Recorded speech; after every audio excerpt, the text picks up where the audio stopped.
I would now like to introduce Dr. Chinu Agarwal ma'am, renowned psychologist and psychotherapist, trustee and research head of HEMA Foundation and director of Feeling Minds.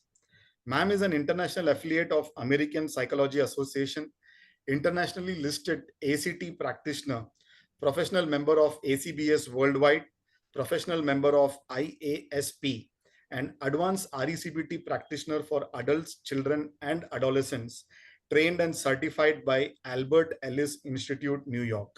Ma'am is also trained and certified in CBT, DBT, and MI, a Diamond leadership coach trained by Dr. Julie Diamond, and a Gottman relationship and parenting coach trained by Dr. John and Dr. Julie Gottman. Ma'am is also a licensed assessor, an IC accreditation licentiate practitioner for psychometric suite of instruments for career counseling in US, UK, Australia, and Asia by CPP Palo Alto, USA. Last year, Dr. Chinu ma'am was invited to the University of Cambridge for a talk on mental health and wellness. And now, Dr. Chinu ma'am is representing our country in the invited symposium on spirituality and psychological well-being at the 33rd International Congress of Psychology at Prague in Czech Republic. Dr. Chinu ma'am will be addressing us from Prague today. And ma'am has also got the distinction of having the first rank on the leaderboard of the conference among 4,000 delegates who have come from all parts of the world. Dr. Chinu ma'am is presenting 9 research papers along with her research scholars from SAM Global University in this conference. A few have already been presented and very well received, and a few will be done in the next couple of days. And today the symposium is just after the HF webinar. And it is a matter of great pride for us at HEMA Foundation, ma'am, to have you over here. Welcome to you, ma'am, for the program. Thank you so much, Sundarji.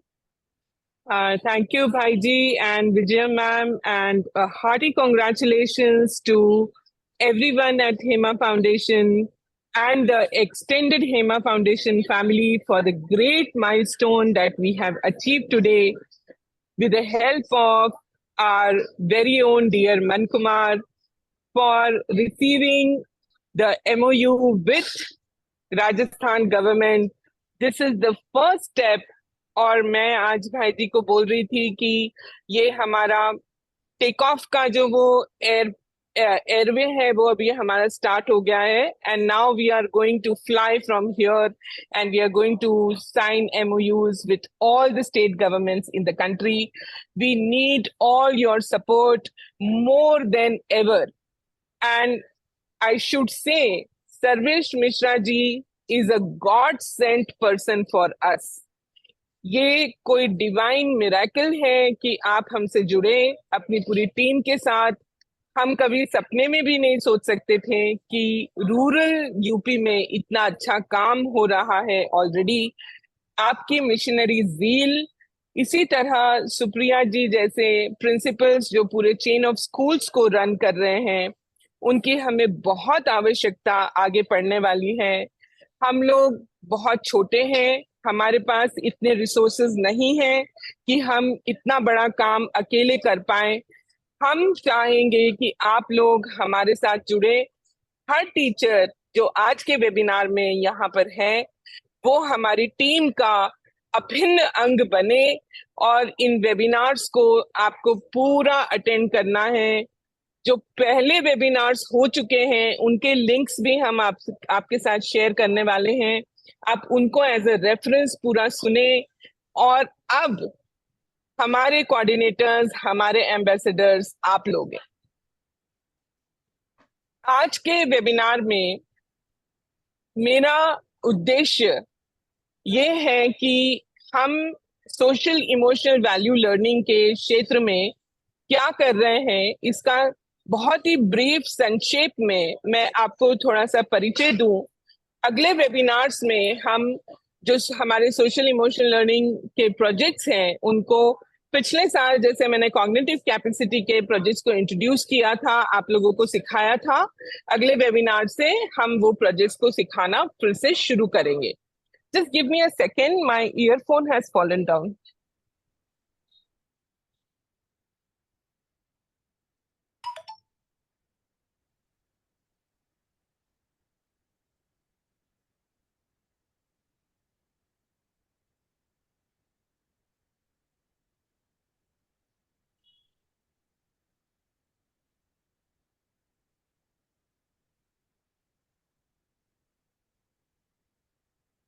there's a lot of crowd around me, and unless I use the earphone, I will not be able to address you. So, am I audible to you all? Yes, ma'am. मेरी आवाज आपको अच्छे से आ रही है? Yes, ma'am. ठीक है। Yes, ma'am.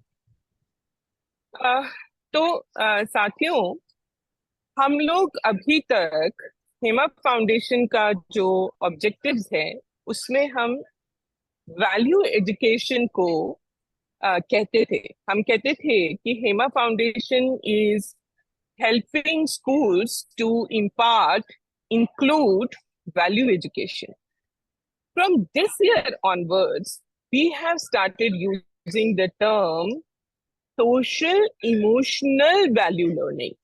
So we have added two words, social and emotional learning, to the value education that we were already doing. क्या आप में से कुछ लोग चैट में मुझे बता सकते हैं कि सोशल इमोशनल से हमारा क्या मतलब है, क्या हम इससे कहना चाहते हैं, क्यों हमने ये दो वर्ड्स इसमें ऐड किए हैं? Anybody? So friends, all these webinars, as जो लोग पहले अटेंड कर चुके हैं उनको पता है कि ये इंटरैक्टिव होते हैं। यहाँ पर मैं कोई प्रवचन नहीं देने वाली हूँ आप लोगों को। आप लोग मेरे साथ बातचीत करते रहिए कंटिन्यूअसली चैट पर, और मुझे अपने रिस्पॉन्सेस देते रहिए। तो सोशल इमोशनल हमने क्यों ऐड किया? आपको क्या लगता है सोशल इमोशनल का क्या मतलब है?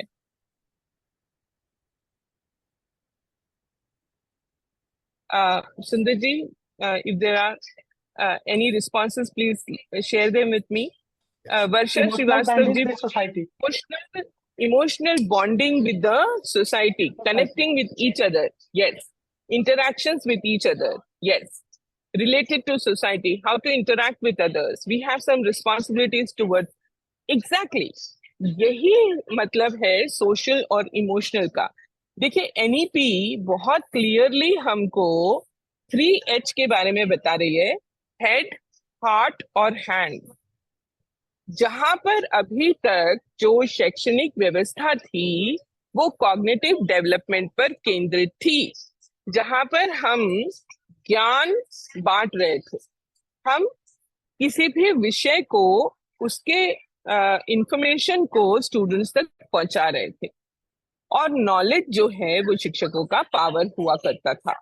अगर मुझे आपसे ज्यादा जानकारी है तो मैं क्लासरूम में सबसे पावरफुल हूँ, और मैं आपको ऐसे ट्रीट कर रही हूँ जैसे कि आप एक कटोरा लेकर वहां पर बैठे हो और मुझे उस कटोरे में कुछ डालना है। This was what the teaching learning process was. अब ऐसा बिल्कुल भी नहीं है। आप जानते हैं कि ये परिवेश चेंज हो चुका है, बच्चों को हमसे ज्यादा पता है, तो knowledge is not the power anymore. पर फिर भी शिक्षा का बहुत बड़ा महत्व अभी भी है। वो क्या है? वो ये है, शिक्षा को हम एप्लीकेशन बेस्ड कैसे बनाकर उन तक पहुंचाए, पहला। दूसरा, इस दुनिया में जहां पर चारों तरफ गैजेट्स और मशीन्स का बोलबाला हो चुका है, ऐसे में बच्चे किसके साथ इंटरैक्ट करना सीख चुके हैं? मशीन के साथ, मैन टू मशीन इंटरैक्शन। पर मैन टू मैन इंटरैक्शन यानी कि सोशल या सामाजिक स्किल्स वो भूलते चले जा रहे हैं। इस सोसाइटी में और इस जीवन में जितने भी स्ट्रेसेस उनके सामने प्रस्तुत हो रहे हैं, उनको वो कैसे डील करें, इसके लिए सोशल इमोशनल लर्निंग दी जा रही है पूरी दुनिया में। सोशल इमोशनल लर्निंग के बहुत सारे टॉपिक्स ऑलरेडी हमारे जो 50 टॉपिक्स हैं उसमें इंक्लूडेड है। हमारी जो मूवीज हैं वो भी सोशल इमोशनल लर्निंग को प्रेरित करती है। ऐसे में सोशल इमोशनल वैल्यू लर्निंग का पैराडाइम हम आप तक लेकर आ रहे हैं।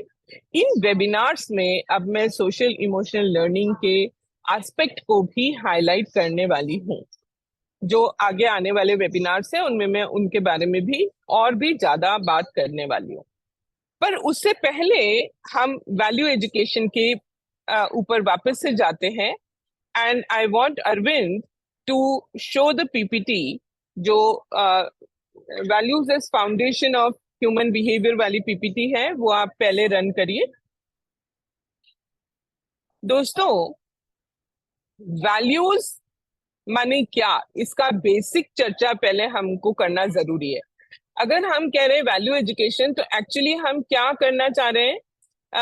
कोई मुझे बताएगा चैट में, वैल्यू एजुकेशन में हम क्या करना चाह रहे हैं?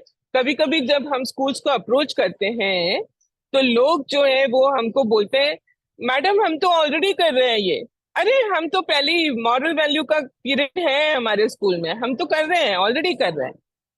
पर क्या कर रहे हैं? वैल्यू मतलब क्या? इसका मुझे कोई बताएगा आंसर चैट में? कैरेक्टर डेवलपमेंट, मनोरमा जी बोल रही है, बिल्कुल। जीवन मूल्य, इनकलकेटिंग डिसिप्लिन, समाज के माध्यम से। I couldn't read that. Sundar ji, can you read it for me? समाज के माध्यम से, there was a good point. Being a good person for better India, good habits, yes, समाज नैतिक मूल्यों को स्थापित करना। Yes Sundar ji, can I read ma'am? Yeah yes please, yes please. समाज के माध्यम से हमें विद्यार्थी की भावना को मजबूत कर सकते हैं, जिससे कि शिक्षा का मूल्य समझ सकते हैं। हाँ बिल्कुल। तो वैल्यू एक्चुअली क्या है, इसको जरा सा हम जानते हैं।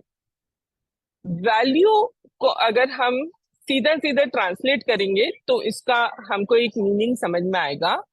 वैल्यू माने हम किसी भी चीज को कितना मोल दे रहे हैं, कितना इंपॉर्टेंस दे रहे हैं, कितना हम उसका मूल्य आंक रहे हैं। तो कभी कभी जब हम खरीदारी करने दुकान में जाते हैं और कोई हमको साड़ी दिखाता है, मेरे पास ज्यादातर साड़ियों के एग्जाम्पल होते हैं क्योंकि मुझे साड़ियां बहुत पसंद है। तो कोई दुकानदार जब हमें साड़ी दिखाता है तो हम बोलते हैं कि वो कहते हैं ये साड़ी 5,000 रुपए की है। तो हम कहते हैं नहीं नहीं, 5,000 का तो इसका मूल्य नहीं है, ये तो 2,000 की लगती है मुझे। तो हमने क्या किया, हमने उसका मूल्य आंका। We try to guess what is the value of that sari, depending on the fabric, depending on the design, depending on the the embroidery or the print or whatever. Now the person will say, madam, this is not artificial silk, this is original, and you know this is coming from this source, and that's why it is expensive. And then maybe you will say, okay, now I know why it is so valuable. So my dear friends, now I want you all to make me understand what will make a person or your student or the children that you are dealing with will become valuable for the society, for the country. Can you give me some characteristics that will make them valuable? कौन से ऐसी characteristics है जिनसे ये बच्चे valuable बनेंगे समाज के लिए? कौन से वर्चुअस और कैरेक्टर्स? हाँ, ऑनेस्टी, अनामिका जी बता रही हैं।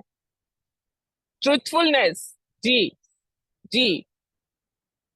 हाँ, मैं हिंदी में बात करने की भी कोशिश कर रही हूँ और साथ में हमारे जो साउथ से कुछ लोग जुड़े हुए हैं उनके साथ मैं इंग्लिश में भी बात करने की कोशिश कर रही हूँ। तो जो चीजें आपसे रह जाए वो प्लीज मुझे दोबारा से बोले, मैं उसको हिंदी में दोबारा ट्रांसलेट करूंगी।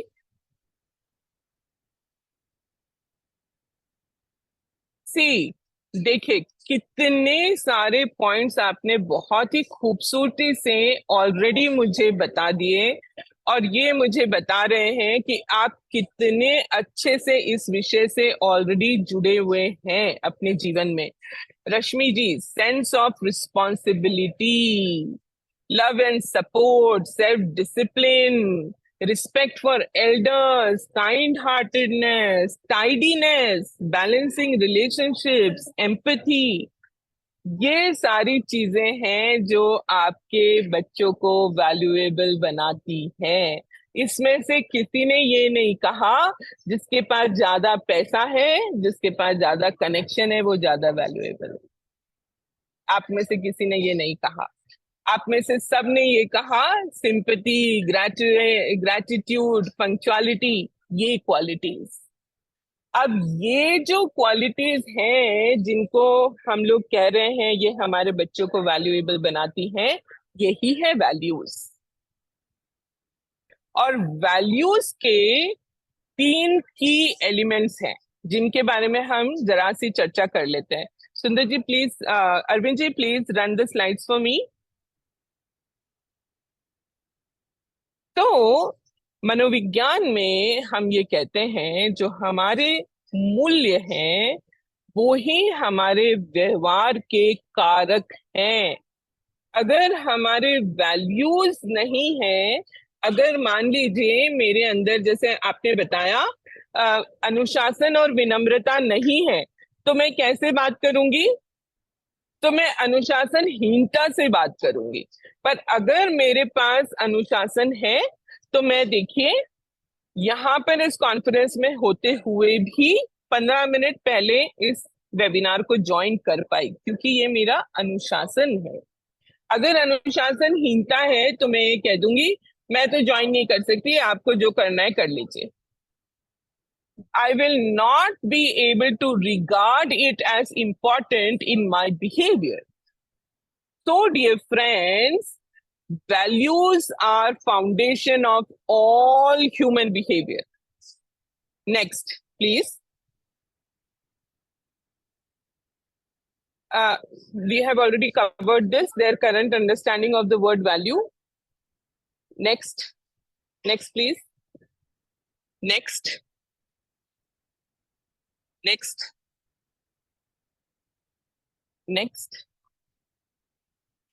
So friends, values have got 3 different components.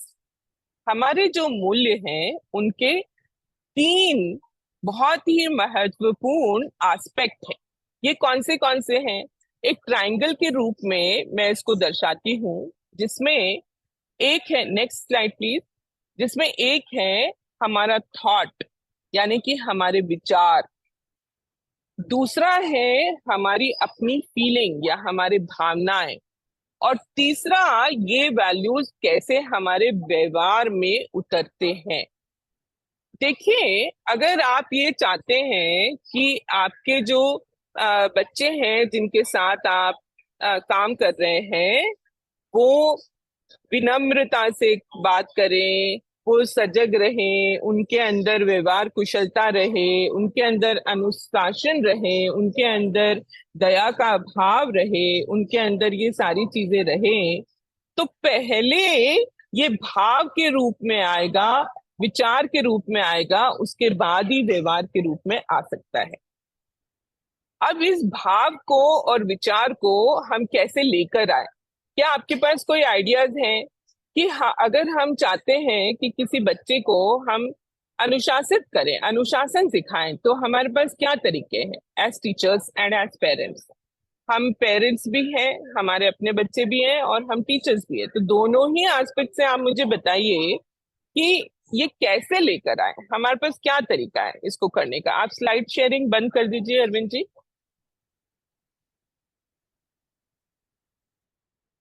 Doctor Shrikant जो मेरे ही शहर से हैं, बहुत ही अच्छा आंसर इन्होंने दिया। Connect with him emotionally and model, अपने व्यवहार में पहले उन्हें दिखाएंगे जी। सेल्फ बिहेवियर, पहले हमें रोल मॉडल। देखिए, सारे लोग यही बात कर रहे हैं। First we have to act, then they will automatically learn. And not only we, their parents also have to act. आप एज अ टीचर और मैं एज अ साइकोलॉजिस्ट उनको कितना ही एंगर मैनेजमेंट सिखा लूं, पर घर में हम हर वक्त चिल्ला चोट होती रहेगी, तो वो क्या सीखेंगे कि चिल्लाना एक बहुत अच्छा व्यवहार। यस, स्वयं को दिखाकर। Very good my dear friends. एक तो हुआ रोल मॉडलिंग। रोल मॉडलिंग का महत्व पहले 7 सालों में सबसे ज्यादा है। तो आप देखिए ऑटोमेटिकली पेरेंट्स का बहुत बड़ा रोल है, और जो अर्ली एजुकेशन वाले टीचर्स हैं उनका बहुत बड़ा रोल है। जो मॉन्टेसरी केजी फर्स्ट स्टैंडर्ड में बच्चों से मिलते हैं उनका बहुत बड़ा रोल है। तो हम दोबारा से एक बार पीपीटी दिखाएंगे Arvind ji. First connect then correct, Narendra Tiwari ji. Yes, Durga Prasad ji. Children imbibe the qualities that they see around them. Exactly.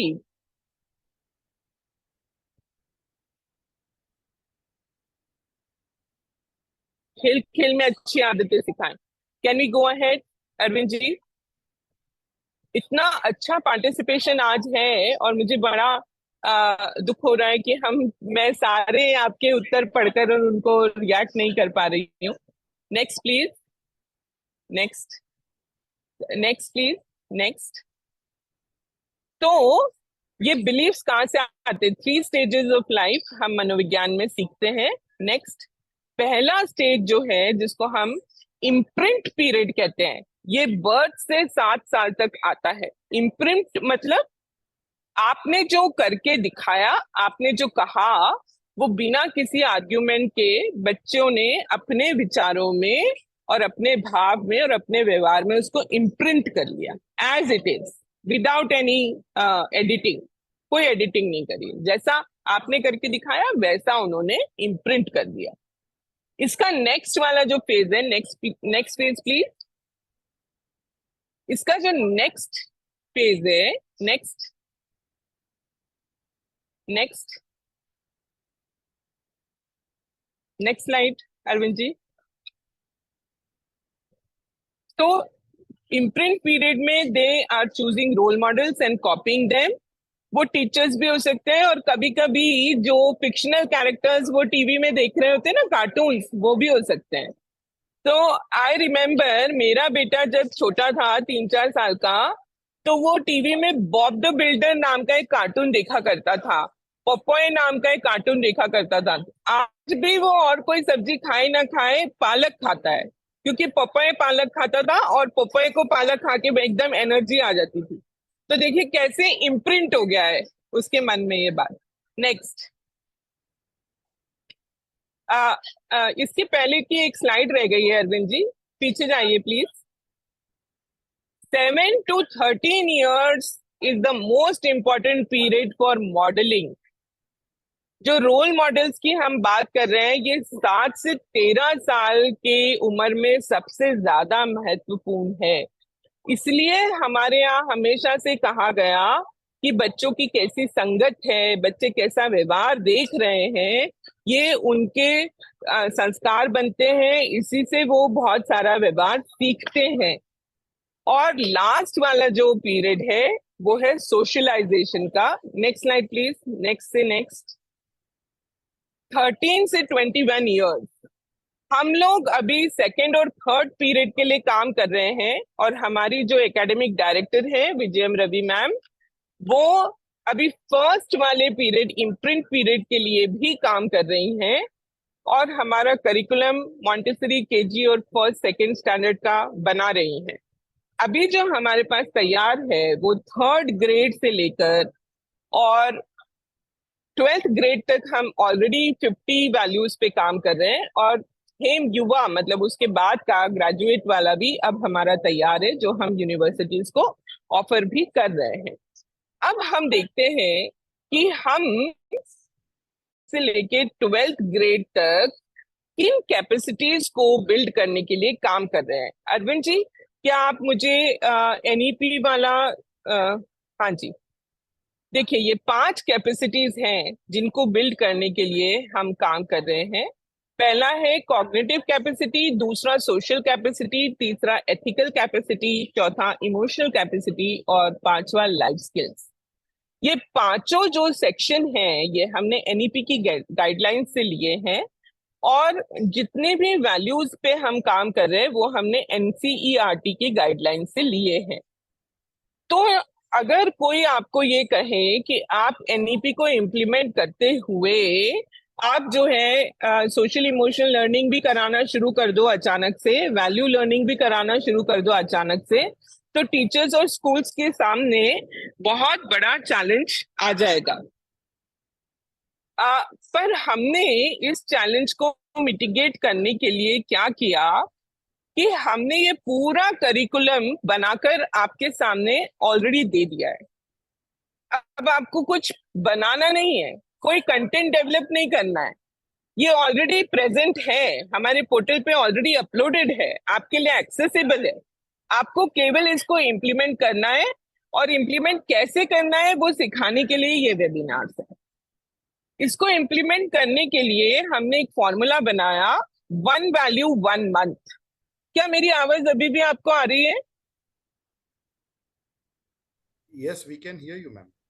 ये जी, ये जो 1 वैल्यू 1 मंथ है, इसको हमने एक वैल्यू को 4 पीरियड्स में डिवाइड किया, पीरियड 1, पीरियड 2, पीरियड 3 और पीरियड 4। 4 वीक्स में आपको एक एक पीरियड में ये एक्टिविटीज करानी है। पहले सबसे शुरुआत में जो एक्टिविटी हमारे पोर्टल पे हम करवाते हैं बच्चों से, उसे हम कहते हैं प्री वैल्यू असेसमेंट। अभी हमने उनसे कोई बात नहीं की, अभी हमने उनको कुछ नहीं सिखाया, कुछ नहीं बताया, पर हमने सबसे पहले क्या किया, उनसे एक वैल्यू असेसमेंट फिल करवाया। ये हिंदी में इंग्लिश में दोनों में पोर्टल में उपलब्ध है। अब इस असेसमेंट में वो क्या करते हैं, इस असेसमेंट में अभी उनका, मान लीजिए हम कॉन्फिडेंस की बात कर रहे हैं, तो अभी उनका कितना कॉन्फिडेंस है इसको हम चेक करते हैं। 10 छोटे छोटे क्वेश्चंस दिए हैं जिसमें वो रैंकिंग करते हैं। इन क्वेश्चंस को कैसे बनाया गया, इन क्वेश्चंस को ये ध्यान में रख के बनाया गया कि उन बच्चों की जो एज ग्रुप है उसमें उनके सिचुएशन और सर्कमस्टांसेस, उनकी परिस्थितियां क्या है। तो जैसे कि कॉन्फिडेंस के क्वेश्चनर में एक क्वेश्चन है कि क्या आप, अगर आपके मम्मी पापा थोड़ी देर के लिए आपको अकेला छोड़कर बाहर जाते हैं, तो आप कंफर्टेबल रहते हो या आपको डर लगता है? अगर आपको आपकी टीचर सामने आकर कुछ क्वेश्चन का आंसर देने के लिए बोलती हैं, तो आपको उत्साह महसूस होता है या नहीं होता है? इस तरह के क्वेश्चन से हम पहले ये अंदाजा लगाते हैं कि अभी इनका कॉन्फिडेंस का क्या उनका स्कोर है। फिर उसके बाद शुरू होता है इंट्रोडक्शन ऑफ द वैल्यू, जो हम एक छोटे से वीडियो के रूप में करते हैं। फिर उसके बाद में उनको मूवी दिखाते हैं। मूवी दिखाने से पहले भी उनको स्टिमुलेट करने के लिए हम कुछ क्वेश्चंस देते हैं, जिससे कि वो मूवी को केवल एक एंटरटेनमेंट के रूप में ना ले। ये ना सोचे कि अरे वाह वाह वाह, छुट्टी हो गई, छुट्टी हो गई, अब तो मैं चलता हूँ, चलो मूवी देखने के लिए। नहीं, ये मूवी का क्या उद्देश्य है, उसको स्टिमुलेट करने के लिए बिफोर मूवी एमसीक्यूज, फिर मूवी के बाद फिर से आफ्टर मूवी एमसीक्यूज। हम ये चाहेंगे कि टीचर्स जो है खुद अपने सामने ये मूवीज दिखाएं और उनसे ये बिफोर मूवी एमसीक्यूज और आफ्टर मूवी एमसीक्यूज को चर्चा करें। हमने उसके लिए टीचर हैंडआउट भी बनाया है। पर अगर ये नहीं हो पाता है तो ये बच्चे पोर्टल पे अपने आप भी कर सकते हैं। उसके बाद पीरियड 2 में हम वैल्यू को सब्जेक्ट के साथ कैसे इंटीग्रेट करें। हम जब एनसीईआरटी के साथ हमने कोलैबोरेट किया, उनके साथ हमने जब गाइडेंस लिया उनसे, तो उन्होंने हमें ये बात बोली कि वैल्यूज आर एवरीवेयर, वैल्यूज को अलग से सिखाने की जरूरत नहीं है। वैल्यूज तो हमारे जो विषय हम सिखा रहे हैं उन विषयों में भी उपस्थित है, उन विषयों में भी ऑलरेडी इंक्लूडेड है। तो हमारी जो विजय मैम है, उन्होंने अपनी टीम के साथ वैल्यू इंटीग्रेशन किया और कौन से सब्जेक्ट से, कौन से सब्जेक्ट की कौन सी बात से कौन सी वैल्यू निकल कर आती है, इसके ऊपर हमने पूरा एक किताब बनाई और उसके ऊपर ही मैडम ने अपने वीडियोस भी बनाए। तो ये वीडियोस जो हैं ये 3 सब्जेक्ट्स के ऊपर बनाए गए हैं, साइंस, मैथमेटिक्स और इंग्लिश। और हर वीक में हम ये एक वीडियो उनको दिखाते हैं। उसके बाद इसके ऊपर एमसीक्यूज। पीरियड 2 में आप देख रहे हैं एक छोटा सा वीडियो है लीडर्स इन एक्शन का, उसके एमसीक्यूज। फिर उसके बाद एक बहुत ही इंटरेस्टिंग मॉड्यूल है उसी वैल्यू के ऊपर कहानी का, learning from real story. Learning from real story भी आप देख रहे हैं कि तीनों वीक्स में मौजूद है। इसके बाद हमारा चालू होता है मेन काम। मेन काम है प्रोजेक्ट बेस्ड लर्निंग। आप में से कितने लोग मेरे साथ अग्री करते हैं कि बच्चे लेक्चर से, प्रवचन से नहीं सीखते? हाँ या ना? आप मुझसे एग्री करते हैं तो हाँ लिखेंगे, आप मुझसे एग्री नहीं करते हैं तो ना लिखें। आप लोग हाँ लिख रहे हैं, आप एग्री कर रहे हैं कि दे लर्न बाय डूइंग। इसलिए प्रोजेक्ट बेस्ड लर्निंग और एक्सपीरियंशियल लर्निंग का इतना महत्व है। इसलिए एनईपी भी इसकी बात कर रही है। और इसलिए हमने क्या किया, हर वैल्यू के दो दो प्रोजेक्ट्स बनाए। एक वैल्यू जो है, हमने एक प्रोजेक्ट बनाया इंडिविजुअल प्रोजेक्ट, और एक प्रोजेक्ट बनाया ग्रुप प्रोजेक्ट जो वो ग्रुप में करेंगे। मैं अरविंद जी से रिक्वेस्ट करती हूँ कि हम एक वैल्यू का एग्जाम्पल लेते हैं जो हमारी सबसे पहली कॉग्निटिव वैल्यू है 3rd ग्रेड के लिए, क्यूरियोसिटी। पहले आप उसका प्रोमो दिखाएं और फिर उसके बाद मैं उसका प्रोजेक्ट दिखाना चाहूंगी।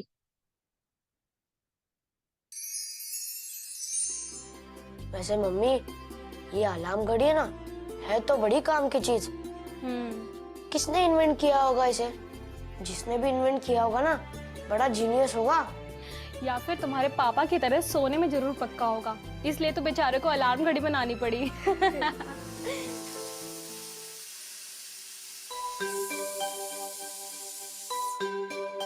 पार्थ, और तुम मुझसे ये मत पूछना कि ये प्रेशर कुकर किसने इन्वेंट किया था, क्योंकि ये मुझे पता नहीं है और मेरे पास बिल्कुल टाइम नहीं है तुम्हें ये देख करके बताने का, ठीक है? अभी तक तैयार नहीं हुए? अरे स्कूल के लिए लेट हो रहे बेटा। दादाजी, रावण सीता जी को पुष्पक विमान से लंका ले गया। इसका मतलब हम तो लाखों साल पहले से ही एरोप्लेन का कॉन्सेप्ट जानते थे, और क्रेडिट वो राइट ब्रदर्स ले गए।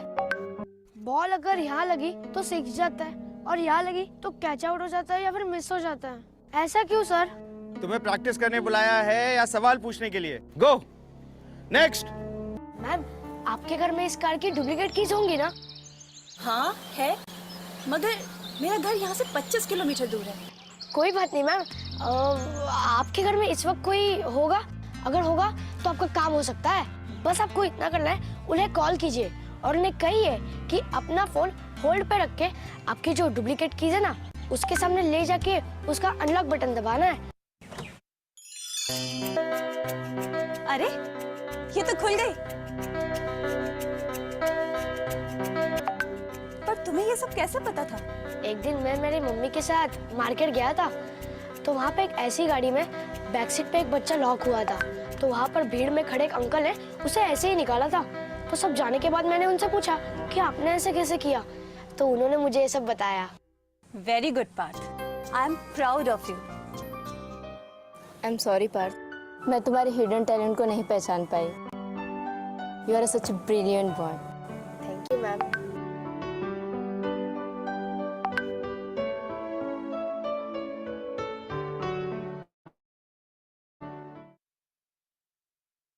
Good evening.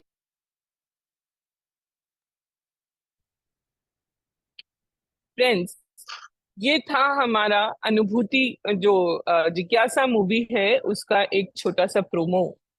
इस मूवी के थ्रू हमने सारी एक्टिविटीज करा ली। उसके बाद हमने बच्चों को ये 2 प्रोजेक्ट्स देने हैं, जिसमें से एक्सप्लोरिंग माय सिटी और getting to know our amazing family, ये 2 प्रोजेक्ट्स है। ये प्रोजेक्ट्स में हम क्या कराना है, कैसे कराना है, इसके पूरे स्टेप्स आप 1 2 3 4 1 2 3 4 के रूप में यहाँ पर देख रहे हैं। जिज्ञासा के प्रोजेक्ट का मेरा एक पूरा डिटेल में वेबिनार यूट्यूब पर उपलब्ध है। जिसमें आप इस प्रोजेक्ट को अच्छी तरह से देख सकते हैं। केवल हल्का सा मैं इसको अभी बताना चाह रही हूँ। प्रोजेक्ट बेस्ड लर्निंग में हम उनकी क्यूरियोसिटी को एक्चुअली कैसे जगाएं, केवल मौखिक रूप में वर्बली नहीं, केवल कॉग्निटिवली नहीं कि हाँ भाई जिज्ञासा होनी चाहिए, क्यूरियोसिटी होनी चाहिए, ऐसे नहीं। हम एक्चुअली में उनसे बातचीत कर रहे हैं और उनको हम बोल रहे हैं कि बताइए आप अपने परिवार के बारे में क्या जानते हो, आपके परिवार में कौन कौन है, अच्छा आपके परिवार में एल्डेस्ट मेंबर कौन है, जिनके यहाँ ग्रैंड पेरेंट्स है वो बोलेंगे मेरे दादाजी या मेरी दादी जी, या नहीं है तो बोलेंगे मेरे पापा है। तब हम उनको बोलेंगे क्या आपको पता है कि उनके बचपन में वो कौन से गेम्स खेलते थे, कौन से स्कूल जाते थे, उनकी फेवरेट टीचर कौन थी, उनके बेस्ट फ्रेंड्स कौन थे। ज्यादातर बच्चे कभी इन बातों के बारे में उन्होंने अपने पेरेंट्स के साथ बैठ के कोई बात नहीं की है। अब हमने उनको एक वर्कशीट दी और उनको बोला अच्छा चलो तुम अपने पेरेंट्स का कोई एक स्पेशल व्यक्ति को चूज करो अपने फैमिली में से और उनका एक इंटरव्यू लेना, उनके साथ बैठना। मान लो वो बच्चा घर जाता है और अपने दादाजी को बोलता है दादाजी मुझे आज आपका समय चाहिए, मुझे आपसे कुछ सवाल जवाब करने हैं, मुझे आपके बारे में कुछ जानना है। केवल ये सुनकर ही सोचो उन दादाजी के कानों में कैसी मिश्री घुलेगी। ये वही बच्चा है जो कभी उनकी तरफ देखता भी नहीं है, हमेशा अपने में मशगूल रहता है, हमेशा अपने मोबाइल में रहता है, अपने टीवी में रहता है, अपने दोस्तों में रहता है। आज इसको दादाजी की याद आ गई, आज ये मेरे पास बैठा और जब मेरे पास बैठा, जब इसने मेरे साथ बातचीत करी, जब इसने मेरे अंदर इंटरेस्ट लिया तो मेरे अंदर उसके लिए ममता जगी और ये बॉन्ड दादा पोते का स्ट्रॉन्ग हुआ। इन प्रोजेक्ट्स के द्वारा हम एक वैल्यू को नहीं कई वैल्यूज को अनकहे अनसेड वे में बहुत सारी वैल्यूज को ट्रिगर कर रहे हैं और एक तरह से हम इन बच्चों को, जो आपने सबसे पहले चैट में लिखा था, एक ब्यूटीफुल काइंड हार्टेड पर्सन, एक अच्छा इंसान बनाने की कोशिश कर रहे हैं। तो आप इसको हटा दीजिए अरविंद जी। तो ये जो हमारे प्रोजेक्ट्स हैं ये हमारी साइकोलॉजी की टीम ने बनाए हैं, बहुत सोच समझ के इनको बनाया गया है। इनका हम इम्पैक्ट स्टडी करना चाहते हैं, इसलिए हम चाहते हैं कि आप लोग हमारे साथ कोलैबोरेट करें, इनके बारे में हमें फीडबैक दें, इनको इम्प्लीमेंट करें, देखें कि आपके बच्चे इनको कैसे रिस्पॉन्ड कर रहे हैं, किस तरह से इनको कर पा रहे हैं, नहीं कर पा रहे हैं। इनकी वर्कशीट्स भी हमने डिटेल में बनाने की कोशिश की, पर इसका मतलब ये नहीं है बिल्कुल भी कि आपको जस का तस बिल्कुल टू द टी ही फॉलो करना है। आप अपने परिवेश के हिसाब से, अपनी परिस्थितियों के हिसाब से इनको मॉडिफाई भी कर सकते हैं, अपने अच्छे सजेशंस, अपनी खुद की क्रिएटिविटी और इनोवेटिवनेस को भी इसमें डाल सकते हैं। आप इस तरह से जब करेंगे तो हमें अत्यंत खुशी होगी कि आप इसमें हमारे साथ जुड़े, कोलैबोरेट कर रहे हैं। इसके साथ ही आज का सेशन मेरा मैं यहाँ समाप्त कर रही हूँ। अगले सेशन से हम सोशल कैपेसिटी के प्रोजेक्ट्स के बारे में डिटेल में बात करना शुरू करेंगे। कॉग्निटिव कैपेसिटी के 10 वैल्यूज हम ऑलरेडी पहले वेबिनार्स में कवर कर चुके हैं, वो पोर्टल पे इस महीने से खुल जाएंगे। अरविंद जी कब से खुल जाएंगे? यस मैम, आफ्टर वेबिनार खुल जाएंगे कल से। इस वेबिनार के बाद सब ओपन हो जाएगा पोर्टल पे। हम चाहते हैं कि कॉग्निटिव कैपेसिटी के वैल्यूज को आप ग्रेड वाइज करना स्टार्ट कर दीजिए। उसमें कोई भी दिक्कत होती है, हमारा बैकएंड ऑफिस आपके साथ है। और इसके साथ ही मैं सुंदर जी से निवेदन करूंगी कि वो जो हमने टीचर्स के लिए इंस्ट्रक्शंस बनाए हैं उनको एक बार बता दे, जिससे कि वो उसी हिसाब से हमारे साथ हर वेबिनार में जुड़े और जो जो उनसे अपेक्षा है वो उसको उसी तरह से पूरा करें। Thank you so much. नमस्कार। Thank you very much, Chinu ma'am, for setting the tone for the National Value Educator Workshop webinar series.